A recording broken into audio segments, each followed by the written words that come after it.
Okay, good morning, students. Today we'll be discussing about deadlocks, detection and recovery. So we'll have an introduction about deadlocks and deadlock detection recovery, in which we'll discuss about the types of recovery, avoidance, and preventions. So in order to understand this thing, we should understand two concepts. One is we should know what is preemptible, non-preemptible resources. Another one is the deadlock modeling. So first we start with the introduction to deadlocks. So deadlock can be defined as a set of processes is deadlocked if each process in a set is waiting for an event that only another process in the set can cause. So this is the definition of the deadlocks. So what is preemptible, non-preemptible resources? So there are two things are there, shareable and non-shareable. Resource can be used by one process at a time, and the process can be shared by many resources, many processes at a given time. Preemptive sense, the resource can be stopped, which can be used by the one process. When one process using the resource, which can be stopped, which can be allocated to another process. That is called preemptive. Another is non-preemptive, which cannot be avoided. Once it's allocated, it has to complete the work. So process will be allocate the request. First it send the request, then it use, then release. These are the sequence for allocating the resource. First, the process will send the request to acquire the resources. Then it start using the resource. Once purpose is over, it will release the things. The conditions for deadlocks. First one is mutual exclusion. It should be there when there is non-shareable resources. Hold and wait.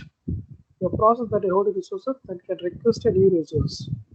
No preemption. Resource can be released only by the process holding it. Circular wait. The circular chain of the two or more processes. Each of these is waiting for resource held by the next member of the chain. Or all the four conditions must simultaneously hold. So these are the basic conditions. We'll discuss only one. We'll discuss through this modeling. So deadlock can be well understood with the help of modeling. We use some directed graph, a diagram. The circle is nothing but a process. A is the process, B is the process. The resources are indicated in squares. That is the R and S is the resources.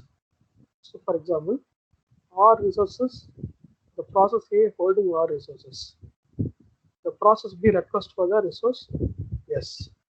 Here the process D hold the T and request for U, and the process C hold C and request for D. This condition may lead to deadlocks because D is under the control of T and U is holded by C, and C is request for the T. It will await only when D releases, and D can occur U only C releases the things. Each process will wait for the release of other process to complete the process. That will never happen. That is called deadlocks. So deadlock model, there are process A, B, C. We will be using some RST, the resources named ARST, and round robin scheduling. So this is the modeling. This is a simple one. This is a modeling two. So first one R. A request for R, which can be allocated. There is no issues. And B request for S, which can also be allocated. And C request for T, which can also be allocated, which is going to be safe. And A can request S, which can be allocated, and release or releases. It can be done. And B can request T, since T is free, we can use and release the things. And the C is request for R. So the request only will happen. This will happen only after the release of A. Next one, A request R, okay. B request yes, that's okay. C request T. At the same time, A request yes, which is under the control of B, and B request T, which is held by C, and C request R, which leads to deadlock. A is holding R and they are looking for S. S is under the control of B. B is holding S and they request for T. C hold T and request for R. So this condition will lead to the deadlock. Likewise, we'll have another deadlocks. A, B. So A request R and C request T. A request S, which can be allocated. At the same time, C request R, which is under the control of R, but A releases, the R can be allocated to C. Otherwise, there will be deadlocks. So how to deal with the deadlocks? We can ignore the problem. We can just avoid it. We can ignore it, and we can use the reduction and the recovery, and we can use avoidance, and we can prevent. So ignoring problem is not a great solution. We have to detect and recover, and we can avoid and we can prevent it. So ignoring is a ostrich algorithm. When there is a problem is coming, they pretend like the deadlock will never happen. It will happen in Unix system. That will not happen in the OS or new OS. What is the operating system like Windows or DOS? So this is not the correct one. So we go for a deadlock detections. So deadlock detection. Every time a resource request to release, check the gap. If it is already cycles exist. If it is available, we can wait. Otherwise, it can be allocated. So for example, this is a resource graph. Complete resource graph is given. R is on hold, A hold R and A request S and the C request S and F request S and D request S. 4 process looking for a resource S. Okay, whoever comes first, that will get. So forget about the left hand side. You can take the right hand side things. So here we can, there is a chance of deadlocks. C is holding U and requesting for T, and E is holding T requesting for V, and G is holding V and request for him. This is the deadlock detection. So when this happens, then another requests happen. It will lead to deadlocks. So when in graph, perform the 5 steps. This is only the empty state, and this is the algorithm we can do. If there is a deadlock, we can go back to step 3. We can avoid things. That is explained with the help of multiple resource with type 1, type 2, type 3. Both are, there is no much difference. Okay, first we need to understand that resource existence, which is indicated with capital A, resource available, which is indicated with capital E, and the current allocation matrix C1, C1, C2, C2, C3, etc. Row and column of process 1, process 2, process 3 with different resources, and the request. The process 1 request for something, process 2 request for some resources, process 2 request. So this is the common thing we can understand with this diagram. There are existing resources. We have 4 tape drives, 2 plotters, 3 scanners, 1 CD drive.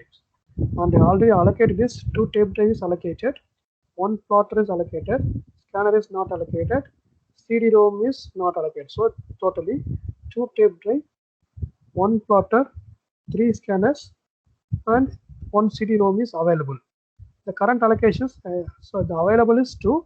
The 2 is allocated. 2 is allocated to resource process 2. And plotters is, there are 2 plotters, 1 is allocated to process 1. And what else? Yeah, third process. So look at here. The second and third plotters, 1 plotter is allocated and 2 scanner is allocated. Okay, and 1 scanner is allocated to process A. So total CD-ROM is allocated to process 2. The CD-ROM is available. So request matrix is to complete the process. Process 1 needs 2 tape drive which can be allocated and 1 CD-ROM which is not available. And process 2 which needs 1 tape drive, 1 scanner which is not available. To complete the process 3, it needs 2 tape drive, 1 plotter. So we can allocate. There won't be any deadlocks if it allocate the process 3. But if you go by 1, 2, 3, then definitely lead to the deadlocks. So when there is a deadlock is happen, either one process about 1 process time until deadlock cycle is eliminated. We can avoid the process which leads to deadlocks. So do not only periodic check. There is a possible to check log, or we can kill the process. So recovery from deadlock is recovery from preemptions, or recovery through a rollback, recovery through filling the process.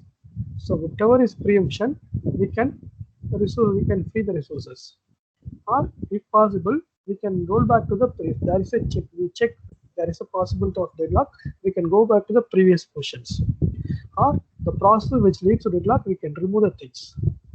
So if these are preemptive resources, we can free and allocate to the process, or we can go back to the previous condition, that is called rollback. Otherwise, the process which leads to deadlock can be removed.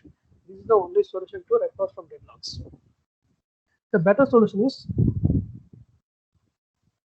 we can avoid the deadlocks. So, for example, there are two resources, process A, B, and a printer and a plotter. From this example, you can understand how to avoid the deadlocks. So A needs a printer and A needs a plotter for a given time. I1 to I3, I2 to I4. There is no issues. So since it is a two different resources, which can be allocated. And after the completion of process A, the B needs for plotters and the B needs for printers. Okay, there is no, it's all going to be safe conditions. This is what I explained. Process A is allocated, process B, resource A, printer is allocated, plotter is allocated, and also again after the completion of A, and B uses the things. Okay, yeah. So through this example, this is where we are going to understand the deadlocks avoidance. For example, I have 10 resources. Okay, total 10 resources there. Process A is having 3 resources. Process B is having 2 resources. I mean, process 3 is holding 2 resources. Total 7 is held back or held by the different 3 processes. Total 3 processes available. But A can hold a maximum 9 process. B needs maximum 4 process to complete the resource work, and the C process needs a 7 resource to complete things. Okay, for instance, here I'm going to allocate the 2. Okay, so process A there is no change in A process, same thing. So maximum it needs 3, maximum it has 4 can be allocated. So 4 plus 3 is 7, 7 plus 2 is 9, free is 1, we are in the safe state. So after the completion, the process B needs maximum 4 resources, so everything is completed. So A has 3, needs 7 to complete the process. B has 2 and 7 to complete the process. So free is 5. 5 can be allocated to C. So 5 plus 2, 7. 7 is allocated. So free is nothing. Once 7 C processes are free, all the resources can be allocated to C, which is called safe condition. We have 10 resources. We have properly allocated. First, we allow the B to complete the resource work, and the next C to complete the work, and after that we come to the process A. So safe and is not safe here. Okay, so it is like a previous condition. Next I'm allocating 1 more resources to A and free is 2. Okay, which may not be safe, and I'm allocating another 2 is 3. All the 4 is allocated, 3 is allocated, 8 is allocated, 10 is allocated, free is 0. So after completing, I'm waiting for, there is a 4 is available, but 4 cannot be allocated to any one process. So which is not safe. So first one is somewhat safe, second one is not safe, and we can use the bankers allocation for single resources. Okay, this is one algorithm to avoid the deadlocks. So totally free is 10 and the maximum 6, 5, 4. I'm going to allocate 1 plus 1 plus 2 plus 4. 8 is allocated, 3 is free, 2 is free. Next I'm allocating the 1 to another one, B. So total 9 is allocated free. So this algorithm will check the necessity for the things. So through this example, you can understand the banker's algorithm. Assume that existing is 6, 3, 4, 2. 6 tape drives, 3 plotters, 2 printers, 2 CD-ROM. Okay, I'm going to allocate is already assigned is 3 is allocated, 5 is allocated, 1 is free. Okay, here 3 is allocated, so nothing is free. Here 2 is allocated, 2 is free. Here 2 is allocated and nothing is free. It needs another, the A process needs 1 tape drive, 1 plotter to complete the work. So plotter is not available. For B, 1 plotter, 1 printer, 2 tape drives are need, cannot be completed. C, it's a 3 tape drive and 1 plotter which is not advisable. D also needs 1 printer, 2 printer is available, and E needs 2 tape drive, 1 plotter, 1 printer to complete the work. So through this algorithm, we can check and we can allocate appropriately. So we can prevent with the help of mutual exclusion, hold and wait, no preemption, circular wait. So mutual exclusions. So we have to check that we are going to exclusively, we have to check that no resources exclusively allotted to single process. If it is that, it is not allowable, it's not shared by any resources. So we are going to spool everything, we are going to save everything. Drawback is not all the resources can be spooled. Okay, not everything cannot be stored in a table. Okay, certain resource can be shared by one and more process. And the competition is will lead to deadlocks. Again, if it is do that, if it is a non-shared resource, there is competition may leads to deadlocks. Next, we go for hold and wait. So, process records all resources before starting. So process check whether all the 4 different resources are available. The problem is process may not know how many resources it need.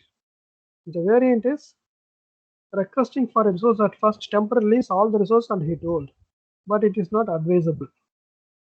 Attacking no preemption conditions. Forcibly take the resources, which is not realistic, which is a resource which could be shareable or non-shareable resources. We are asked the other process to release the resource, which is not realistic, which is not possible. So, and another one is circular wait. So whenever it comes, whenever it leads to deadlock, we put in the circular queue. Okay, in a numeric order. Circular wait is also sometimes leads to deadlocks. So the condition is mutual exclusion. According to mutual exclusion, we can spool everything. Hold and wait, request all the resources initially before alerting them. No preemptions. We take the resources. That's the circular wait. The resource may be ordered numerically. In that order, we can allocate the resource one by one. So that's all, guys. Today's class. I'd like to give the summary of the thing. We discussed what is internet, what is the deadlock. Sorry. So we discussed the last class. We have seen most example of what is deadlock and what is rest conditions. So today we discussed about the deadlock direction recovery and the deadlock avoidance, deadlock prevention. In order to understand things, we understand through the deadlock models. So model is the only way to, through the diagram only you can understand the deadlock detection, recovery, avoidance, and preventions. Thank you guys. Have a good day.